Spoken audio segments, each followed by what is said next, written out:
Consultivations. The best practice is actually playing the real game. Education is the single most important civil rights issue that we face today. Because in the end, if we really want to solve issues like mass incarceration, poverty, racial profiling, voting rights, and the kinds of challenges that shock so many of us over the past year, then we simply cannot afford to lose out on the potential of even one young person. But what are we doing to keep all those young people not only engaged, but empowered to be problem solvers of those very issues? What are we doing to help these kids see themselves as the powerful game changers they are? Currently, we are conditioning our students to be apathetic consumers. We reward them for simply listening, sitting quietly, and following the rules. We also teach them that problems are solvable and that problems are handed to them by someone in a higher position. What we fail to do in our current system is engage our kids in the messy, thorny problems they'll face when they leave high school and college. We fail them by equipping them with subject-specific skills that are taught inside a classroom where projects end on poster boards in the recycle bin or with a 74 at the top of an essay. We fail them by fooling them into believing that all the problems in the world have been solved and that the adults are the ones with the answers. So rather than talk about how we can prepare students for what is to come, how about we engage them now? I would like to start reorienting our students into real-world problem solving and helping them understand that learning and retaining a curious mind for new knowledge and new ways of tackling problems are lifelong processes. This is where we came up with the idea of consultivation.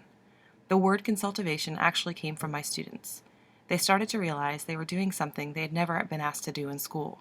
They were consulting, they had real clients, and they were proposing innovations to these clients. In this consultivation model, we level the playing field with our students, and we admit that we may not have all the answers as adults. We become co-learners with the students and help facilitate learning for a cause greater than a letter or a number in a grade book, and instead we focus on the needs of the community.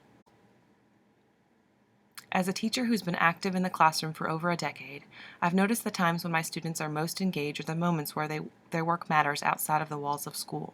It's when there's another person, not just a teacher, but another person who either expects greatness or has an unmet need. So I started bringing in community members, business developers, leaders, nonprofit workers, and entrepreneurs to share problems they were struggling with, and I put my students to solve on those problems. I didn't invite these leaders in to simply share their stories, and we didn't go out to passively observe. We invited potential clients to share their stories with our students, with the promise that our students could and would actually do something about the problems these organizations face. I didn't know the next thing about some of the topics that were brought to our team, and I let my students know that I was not the one with all the answers.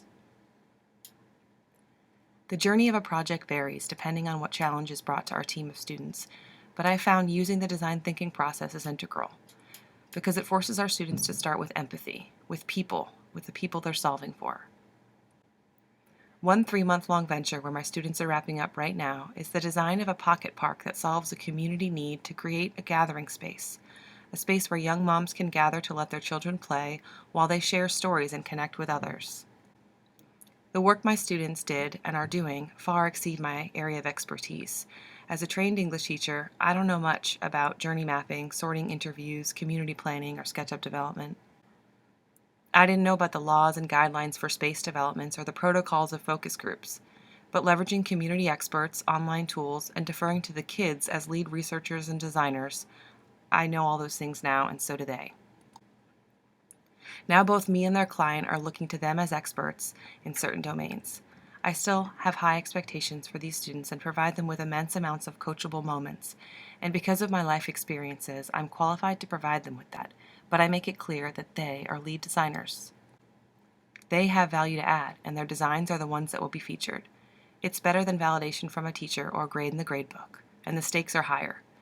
Throughout this process, they've been gaining skills as collaborators, leaders, researchers, strategists.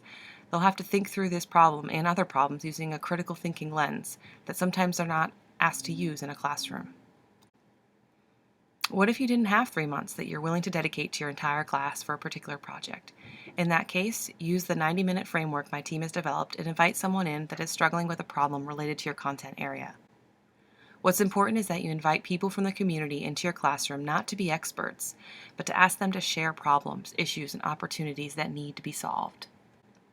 And then watch our students rise to the occasion and deliver valuable solutions. Watch them struggle to want to solve the problem because they know it matters. If we don't provide our students real problems they will encounter when they leave our schools and instead show the same problem year after year, we are failing them.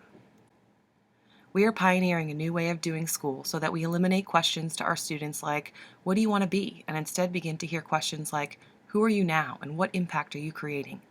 With this kind of work, we are developing human-centered problem seekers and solvers who strive to leave the world better than they found it.